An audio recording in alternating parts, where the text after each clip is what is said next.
Welcome. This short video will provide examples of PGPs related to the specific role of paraeducator. Before we begin with examples, here are just a couple reminders about certification renewal. A paraeducator may complete professional growth plans to earn or renew a certificate as follows. Fundamental Course of Study, FCS, you cannot complete a PGP for the FCS. General Paraeducator Certificate. You can complete up to one PGP to help earn the general certificate. Subject Matter Certificate.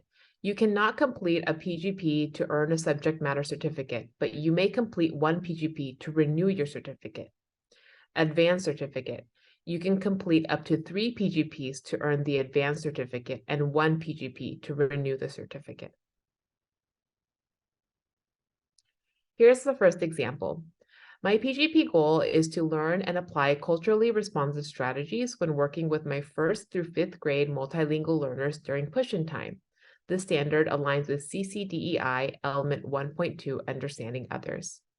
The activities that this paraeducator listed were research culturally responsive strategies and how to tie it in with guided language acquisition techniques, also known as GLAD, to observe other educators' teaching strategies as they effectively instruct diverse students in the classroom, and to design lesson plans with the learned strategies and implement them when working with multilingual learners. The piece of evidence that they collected included notes on strategies from research, lesson plans to tie with GLAD, notes from observations with other teachers' instruction, and their own personal reflections on implementing culturally responsive strategies in small group instruction. For another example, a paraeducator had a goal to learn more about students' backgrounds and learn ways to integrate the cultural background knowledge into the lessons they teach. The standard aligns with the General Paraeducator Certificate Standard 5.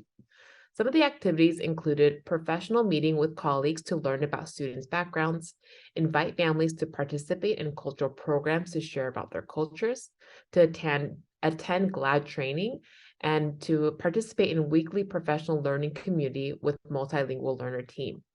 The evidence that they collected were prepared questions and notes from the meetings and interviewing a colleague, notes from talking with families during the cultural program, lesson plans that incorporate GLAD strategies learned from the training, and multilingual learner team notes. Example 3. My goal is to deepen my understanding of the cultural pedagogical practices of disability justice and Black abolitionist teaching, to explore their intersections and to learn skills and applications of both practices in order to better serve diverse youth and to support them in feeling a sense of wholeness and belonging in school. This standard aligns with CCDEI Element 1.2, Understanding Others. The activities that this teacher or paraeducator included were attending professional development webinars titled The History, Need, and Beauty of African-Centered Schooling and Struggling Against Racist Standardized Testing, to read a book, Crip Kinship, attend a UW mini course on disability justice in schools, and to listen to an audiobook version of We Want to Do More Than Survive.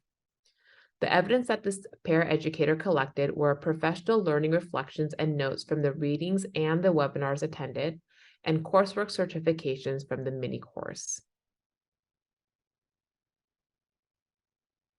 Example 4, my PGP goal is to learn strategies on how to calmly resolve interpersonal conflict that happens between my students or between my students and myself.